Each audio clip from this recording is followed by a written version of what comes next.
गर्भवती महिलाओं को भूल से भी नहीं खाना चाहिए पपीता। आइए जानते हैं क्यों ऐसा कहा जाता है कि नहीं खाना चाहिए गर्भवती महिलाओं को पपीता। कहते हैं कि हर महिला के जीवन का सपना होता है माँ बनने का। समय एक ऐसा समय होता है जो एक माँ ही महसूस कर सकती है उस समय को। इस परम सुख का एहसास किसी भी स्त्री के जीवन को पूरी तरह परिवर्तित कर देता है, क्योंकि उसका ये जीवन अब उसका ही नहीं रह जाता है बल्कि उसके शिशु का भी हो जाता है। साथ ही आपको बता दें कि गर्भावस्था जीवन का एक संवेदनशील पड़ाव होता है। कहा जाता है कि इस समय महिलाओं के शरीर में कई तरह के बदलाव भी होते हैं। इस समय शिशु माँ के पेट के अंदर रहता है तो कुछ चीज़ें गर्भस्थ शिशु के लिए सही भी हो सकती हैं तो कुछ गलत भी। यही कारण है कि इस समय महिलाओं को खान पान में काफ़ी सावधानियां बरतनी चाहिए। इसीलिए इस समय में गर्भवती महिलाओं को कुछ चीज़ों का सेवन नहीं करना चाहिए और ऐसी सलाह उनको दी जाती है। उनमें से एक चीज़ है पपीता। कहा जाता है कि गर्भवती महिलाओं को पपीते का सेवन नहीं करना चाहिए, लेकिन ये भी है कि इस वक्त में फल खाना लाभदायक माना जाता है। तो अब आप सोच रहे होंगे कि आखिर पपीता खाने से परहेज क्यों जताया जाता है। तो आइए जानते हैं इसके पीछे के कारणों को। सबसे पहले आपकी जानकारी के लिए बता दें कि पपीते में विटामिन सी, फॉलिक एसिड और फाइबर का भंडार होता है, जो कि एक गर्भवती महिला के शरीर के लिए बहुत ज़रूरी होता है। लेकिन ये तभी जब पपीता पूरी तरह से पका हुआ हो तो ही ये सारे उसके गुण मिल पाएंगे। वहीं ये भी कहा जाता है कि अगर पपीता पूरी तरह से पका न हो तो गर्भवती महिलाएं इसका सेवन ना ही करें। पपीता अगर पका भी है तो इसे बहुत कम मात्रा में ही खाएं, वो भी डॉक्टर के परामर्श के बाद।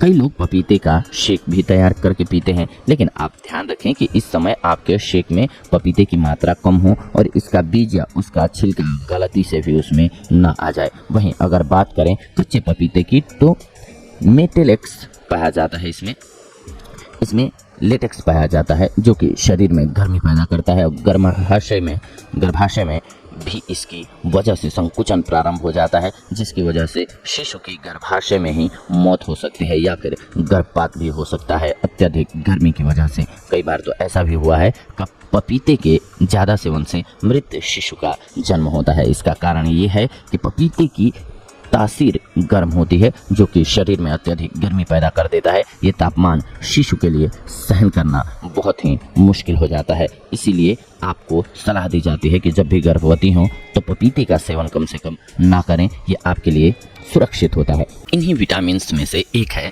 Vitamin E. इसकी कमी से शरीर में कई और दुष्प्रभाव देखने को मिलते हैं। गर्भवती महिलाओं की खुराक में विटामिन ई की कमी से बच्चों में मानसिक कौशल संबंधी विकार एवं उपापचय में समस्या की संभावनाएं पैदा हो सकती हैं। विटामिन ई झुर्रियों को रोकने में लाभकारी है। जी हाँ, ये आपकी त्वचा के लिए भी बेहद फायदेमंद होती है। विटामिन ई की कमी से इन भ्रूण में चोलिन और ग्लूकोज की कमी रह जाती है और विकास सही तरीके से नहीं हो पाता है। गर्भवती औरतों के लिए विटामिन ई की खुराक सीखने का कौशल बढ़ाने में मदद करता है। एक शोध में पाया गया कि जन्म के बाद इस विटामिन की कमी को पूरा करने से बेहतर है कि बच्चे जब गर्भ में हों तब पूरा किया जाए। जन्म के बाद विटामिन ई की उचित मात्रा देने के बाद भी जिन पर शोध किया गया सीखने में असफल रहे हैं, मतलब कि बहुत चीज़ें विटामिन ई वाली चीज़ें खाने के बाद भी वो असफल रहे हैं। इनमें दिमाग का गठन तो हुआ लेकिन ये सीखने में सफल नहीं रहीं और सही तरह से प्रतिक्रिया नहीं दे सकी। विटामिन ई के फायदों को सबसे पहले तो समझते हैं, तभी हम जानेंगे कि क्यों जरूरी है। हमने बता दिया लेकिन फिर भी सबसे पहले जानते हैं विटामिन ई के फायदे क्या क्या हैं। प्रीमेच्योर या नवजात शिशु को विटामिन ई की कमी से एनीमिया जैसी ही कई बीमारियां हो सकती हैं। विटामिन ई इन सब से बच्चे की रक्षा करता है। विटामिन ई की कमी से शरीर में कई रोगों के होने की संभावना बढ़ जाती है, जैसे कि नपुंसकता, बांझपन, आंतों में घाव, गंजापन, गठिया, पीलिया, मधुमेह, हृदय रोग। विटामिन ई खून में लाल रक्त कोशिकाओं का निर्माण करता है। शरीर में अनेक अंगों को सामान्य रूप से बनाए रखने में विटामिन ई ही मदद करता है, जैसे मांसपेशियां और अन्य टिश्यूज। हार्मोन्स संतुलन के लिए विटामिन ई का महत्वपूर्ण योगदान है। शरीर के फैटी एसिड को संतुलन करने का काम विटामिन ई का है। शरीर में विटामिन ई की कमी हो जाने से किसी भी रोग का संक्रमण जल्दी लग जाता है। विटामिन ई की कमी से मानसिक समस्याएं भी आपको हो सकती हैं।